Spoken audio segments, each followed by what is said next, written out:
तो hard work की बात जब अगर करते हैं तो ये लोग तो बहुत हार्ड वर्क करते हैं यार, लेबरर सबसे ज्यादा हार्ड वर्क करते हैं दुनिया में।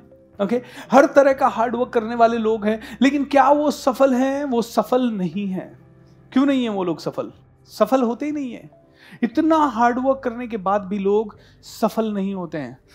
हार्ड वर्क सर करते हैं ना आप? हार्ड वर्क कौन नहीं कर रहा? Hard work everybody is working very hard, every single person is working very hard. इस दुनिया में जितने भी लोग हैं अपने अपने हिसाब से सभी लोग बेचारे जल्दी उठ के दिन रात दौड़ रहे हैं, 50-50 सालों से दौड़ रहे हैं, फिर भी किसी को सफलता नहीं मिलती। कोई आदमी 3 साल दौड़ता है और उसको सफलता मिल जाती है। कोई आज की डेट में 18 साल का बच्चा दौड़ता है और 20 की एज में करोड़पति बन जाता है, बिलियनर बन जाता है। और कुछ कुछ लोगों को सफलता मिल ही नहीं रही, चाहे कुछ भी कर रहे हैं वो। So why it is happening like that? क्योंकि हार्ड वर्क इज इंपॉर्टेंट, लेकिन not The hard work is only important thing in the world. कुछ लोगों को समझ लिया बस हार्ड वर्क से ही सब कुछ होता है, करके दिखा दो, कोई नहीं कर सकता। So hard work is connected and hard work is important, but hard work से भी ज्यादा क्या चाहिए आपको? बहुत अलग कुछ चीजें चाहिए। तो ये लोग देखिए कितना हार्ड वर्क करते हैं। ऐसे ही बहुत हार्ड वर्क लोग हैं। हार्ड वर्किंग लोगों में से सबसे बड़ा एग्जाम्पल था चाइना की दीवार का। दुनिया का 7वां अजूबा है ना, 7 अजूबों में से एक है द वॉल ऑफ चाइना। क्यों है ये 7 अजूबों में से एक? 7 अजूबों में से एक इसलिए है क्योंकि लॉन्गेस्ट है, सैटेलाइट से दिखने वाला ओनली मैन मेड स्ट्रक्चर है। इंसान ने जितनी चीजें बनाई उनमें से सैटेलाइट से दिखने वाली एक मात्र चीज है दुनिया की। लेकिन ये बनी कैसे? इसको बनाने में क्या हुआ? इसको बनाने में कितने सालों का समय लगा? तो कितने सालों का समय लगा इस वॉल ऑफ चाइना को बनाने में? 2000 साल। 2000 साल का समय लगा। और 2000 साल में भी कितने लोगों की मेहनत लगी? इधर 5 और 3 8 लाख लोगों की मेहनत, इधर 1.8 मिलियन यानी 18 लाख लोगों की मेहनत, और इधर 1 मिलियन लोगों की मेहनत, यानी टोटल 36 लाख लोगों की लेबर। यानी उस समय जितनी पॉपुलेशन होती थी चाइना की, उस पूरी पॉपुलेशन का 1/3 पूरा का पूरा सिर्फ एक काम करने में लग गया, वॉल ऑफ चाइना को बनाने में। जस्ट इमेजिन कीजिए भारत का पूरा पॉपुलेशन अभी लग जाए भारत के चारों तरफ एक बाउंड्री खींचने में। चलो कोई काम ही नहीं है, क्या करना? बाउंड्री खींचो, उठो बाउंड्री खींचो। किसकी तरफ? भारत के चारों तरफ। क्यों? क्योंकि अंतरिक्ष से दिखेगा। अच्छा सोच क्या, मान लो जो कल मोदी जी को सपना आ जाए कि भाई भारत को विदेशी आक्रमणों से, पाकिस्तान से बचाने के लिए बढ़िया दीवार बना दे, तो चारों तरफ दीवार बन गई और पाकिस्तान ने ड्रोन से सीधा गोला फेंक दिया, फिर क्या करोगे? पूरे देश की छत बांध देंगे। How wonderful, innovative.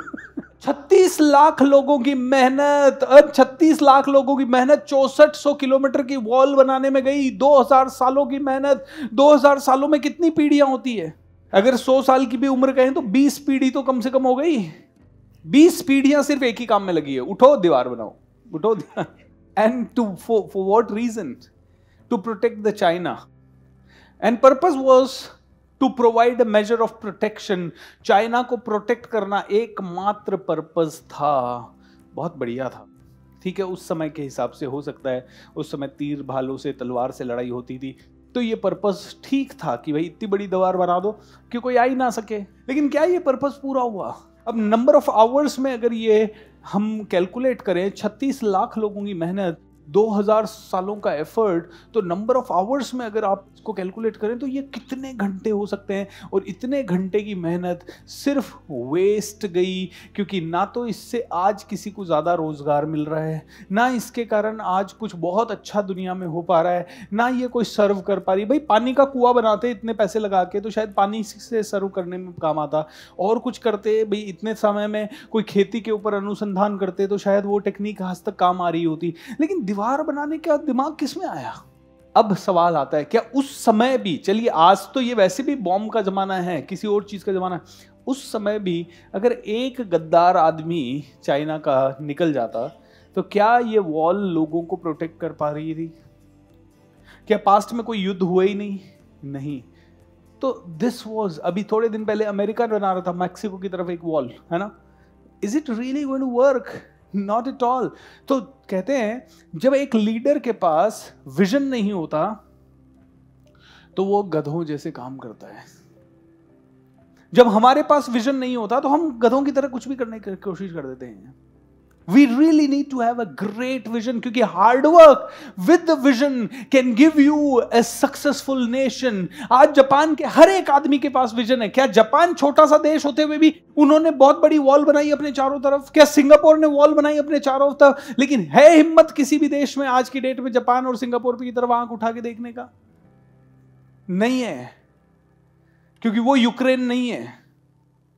Okay, Japan क्या है? जापान है। अमेरिका या रूस या कोई भी उसकी तरफ आंख उठा के इस समय नहीं देख सकता, क्योंकि वो अपने आप में पावरफुल है। और उसका रीजन है उसकी जितनी पॉपुलेशन है। बोले एक दिन कोई आदमी ट्रेन से सफर कर रहा था, और ट्रेन से जब सफर कर रहा था इंडियन आदमी, उसने देखा एक आदमी जापान में ट्रेन में सीट जो वो फट गई थी उसको सी रहा था।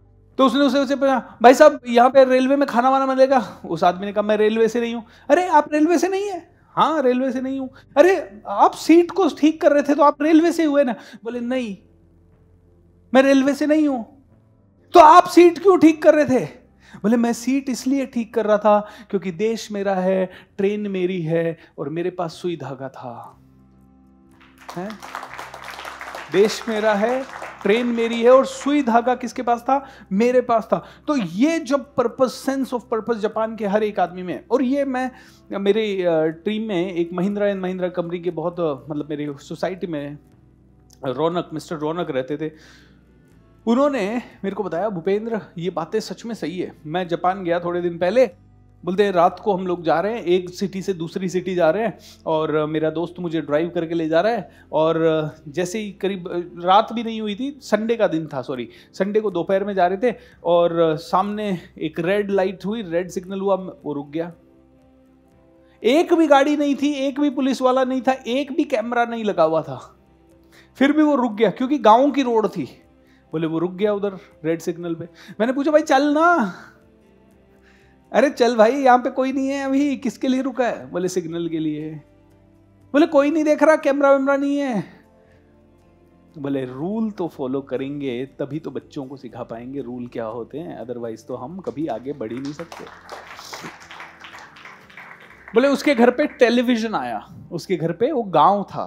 बोले भूपेंद्र गांव ऐसा कि हमारे अच्छे अच्छे शहर फेल हो जाए, गांव ऐसा कि हमारे अच्छे अच्छे गांव में उसके घर पे पुराना टीवी, मतलब नया बंदा टीवी लेके आया उसके घर पे टीवी लगाने के लिए भूपेंद्र। और टीवी लगाने के लिए जब लेके आया तो पुराना टीवी वेस्ट हो गया। टीवी लगाया, पुराना टीवी किधर है साहब? इधर है। पुराना टीवी उसने हंसते हंसते उसको दिया। और पुराना टीवी देने के बाद पता है क्या देता है वो इंसान? जिसका टीवी है वो क्या कर रहा है? ये लो $2000 या $1000 या $500 जो भी दिया। बोले ये क्यों? अरे भाई तूने टीवी दिया, वहां तक तो बात ठीक थी, तूने उसको $500 क्यों दिए? बोले वो $500 लगेगा, वो जो टीवी है पुराना वाला वो खराब हो चुका है। उस वेस्ट टीवी को डिस्पोज ऑफ करने का जो खर्चा लगेगा वो दिया है मैंने। बोले जो वेस्ट टीवी है ना, हम तो कहे मेरा पुराना टीवी कहाँ ले जा रहा है, तू तार निकाल लेगा इसमें से, ला मेरे को 500 दे, नहीं तो पड़ा रहेगा घर के अंदर 500 साल, जब तक कि 5 पीढ़ियों बाद कोई उसको फेंके ना। लेकिन वो क्या कर रहा है? टीवी दे रहा है और टीवी के साथ उसको पैसे दे रहा है, भाई इसको डिस्पोज ऑफ करना, अच्छे से करना, ये एनवायरनमेंट को हार्म ना पहुंचाए। दोस्तों एक विजनरी देश जब बनता है तो कहीं ना कहीं जापान का एग्जाम्पल वर्ल्ड में बेस्ट एग्जाम्पल्स में से एक है, एंड इसीलिए उसका एग्जाम्पल दे रहा हूँ। बट ये एग्जाम्पल जो है ना, हार्डवर्क की निशानी है, बट कहीं ना कहीं सफलता की निशानी नहीं है। ठीक है, इतने हार्डवर्क से एक स्ट्रक्चर बन गया, आप जाओ तो सही उस वॉल पे खड़े तो हो, आपको क्या क्या मिलेगा? इधर जंगल, इधर जंगल, इधर वॉल। मैं खड़ा हूँ ग्रेट वॉल ऑफ चाइना पे, आप किसी भी राजस्थान के किले की वॉल पे जाके खड़े हो जाओ और बोलो मैं ग्रेट वॉल ऑफ चाइना पे खड़ा हूं, I think the same feeling you will get. लोगों के सैकड़ों सालों के हार्डवर्क बर्बाद हो गए, देश बदल नहीं रहा। कांग्रेस का 70 साल का हार्डवर्क बेकार हो गया और आ नहीं पा रहे वापस। हार्डवर्क कितने लोग कांग्रेस में हैं, है ना? और 70 साल उन्होंने मान लो राज किया, 70 साल में उनके कितने 70 लाख 70 करोड़ कार्यकर्ता थे। इतने कार्यकर्ताओं ने 70 साल काम किया, फिर भी वाइप आउट हो गए। क्यों वाइप आउट हो गए बताइए आप? क्योंकि कहीं ना कहीं देश की जनता को शायद कोई विजन नहीं दिखा। और अगर सेम बीजेपी ने किया तो वो भी वाइप आउट हो जाएंगे। हार्डवर्क वेस्ट नहीं है, लेकिन ओनली हार्डवर्क पे रिलाई करना कि भाई मैं तो सुबह 5 बजे से लेकर रात को 12 बजे तक भागता हूं, नहीं होगा कुछ। विजन के साथ 5 बजे से 12 बजे तक भागो, 3 साल में वर्ल्ड चैंपियन बन जाओगे, 10 साल में पूरी दुनिया भागी जानेगी। लेकिन आप जिंदगी भर हार्डवर्क करते रहो, लेकिन आपको अगर विजन नहीं है तो करते रहो ना। दुनिया कहेगी करो भैया, तुम हार्डवर्क करने के लिए पैदा हुए हो, हमें तो सपोर्ट की वैसे भी जरूरत है, हमें तो हर तरह के आदमी की जरूरत है, तो दुनिया आपसे काम करवाती रहेगी। लोग कहते हैं